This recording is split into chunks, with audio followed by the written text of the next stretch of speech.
පසුගිය ඇසලපුර 15ක් පොහොය දිනයත් එක්ක වස් සමාදන් වීමේ කාලය නැත්නම් වස්සාන කාලය ආරම්භ වුණා. ඔබේ ගමේ විහාරස්ථානවලත් මේ වස් ආරාධනය කිරීමේ අවස්ථාවන් සමහරක් වෙලාවට ඔබ සියසින් දකින්නට ඇති, සමහරක් වෙලාවට නොදකින්නට ඇති. පුරාණ චාරිත්‍ර වාරිත්‍ර එක්ක සමහර කොටස් මේ වස් ආරාධනයේදී මගහැරී ගියපු බවක් අපිට පේනවා. ඒ නිසා අපි ඔබට මතක් කරලා කියන්න කැමති මේ දැන් ඔබ දකින්නේ වස් ආරාධනය සඳහා ස්වාමින් වහන්සේට දැහැත් වට්ටිය පූජා කිරීම.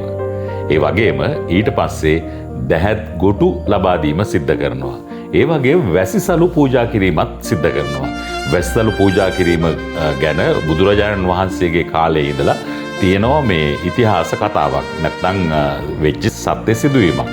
ඒ සත්‍ය සිදුවීමේදී කියන්නේ මේ චාරිකාවක යෙදিলা ඉද්දී බුදුරජාණන් වහන්සේ මහා ධාරානිපාත වැස්සකට පාත්‍ර වෙලා තියෙනවා. අන්න ඒ මොහොතේදී උණු සිද්ධියක් පාදක කරගෙන තමයි වැස්සලු පූජාව ගැන ඉතිහාසයේ සඳහන් වෙන්නේ. ඊට පස්සේ ස්වාමින් වහන්සේට අවශ්‍ය විවිධ ද්‍රව්‍ය අරගෙන පිරිකර පූජා කිරීම කරනවා. මේ ඒ ටික තමයි දැන් ඔබ දකින්නේ. ඊළඟට අපි බලමු කොහොමද වස් ආරාධනය කරන්න කියලා. අතිගෞරවනීය සමන්මල් විහාරාධිපති පූජ්‍යපාද දඹවින්නේ මහින්ද හිමිපාණන් වහන්සේගෙන් අවසරයි. ඒ වගේ මේ අවස්ථාවට සහභාගී වෙන සදහවත් සුපින්වතුනි.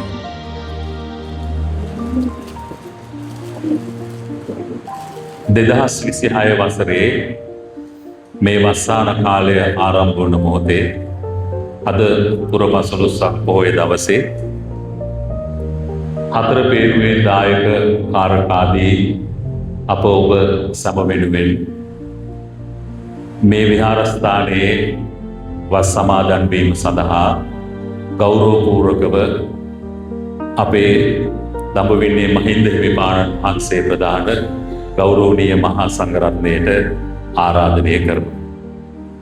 ඒ වගේම මේ මුළු කාල සීමාව තුළම වස් කාලය තුළ සිව්පසයෙන් උපස්ථාන කරමින් ඔබ වහන්සේලා රැක බලා ගන්නා බවටත් හතර පේරුවේ දායක කාරකාදීන් වෙනුවෙන් සහ මෙවර වස් පින්කමේ භාරකාරත්වය දරන එම් කරුණාසේන මහතා, සුගත් වල්පොල මහතා, කේ.ජී. චන්ද්‍රසිරි මහතා, සම්පත් ජාන ගංකන්ද මහතා, එම් පුෂ්පකුමාර පීරිස් මහතා, එම් හේමචන්ද්‍ර පීරිස් මහතා සහ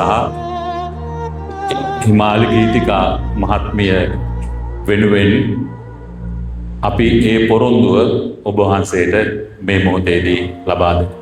ඉතින් අපේ ගමේ පන්සලේ ඒ කියන්නේ කහතුඩුව සමන්මල් විහාරයේ ගිහි අයගේ ප්‍රධානිය හැටියට මම කටයුතු කරන නිසා මම තමයි හාමුදුරුවන්ට වස් ආරාධනය කරේ.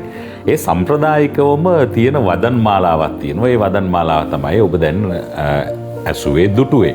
මේ වස් 3 මාසය කාලය තුල අපේ ස්වාමින් වහන්සේලාට අප උපස්ථාන කරමින් උන්වහන්සේලාගේ සැප දුක් විමර්ශනය කරමින් ඒ වගේම දානමාන ආදී තියෙනවද කියලා බලමින් කටයුතු කරන්න ඕනේ.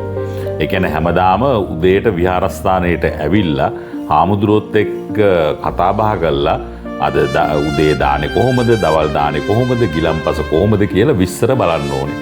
එතකොට කඨින පුණ්‍ය මහෝත්සවයේ තියෙනකොට හතර පේරුවේ දායක කාරකාදීන් එකතු වෙලා විහාරස්ථානයේ පිරිසිදු කරගෙන අපි අවසානයේ සංඝගත දක්ෂිනාවක් තියලා පිරිත් සජ්ජායනාවක් කරලා කඨින පින්කමේ කටයුතු නිමාවටපත් කරනවා.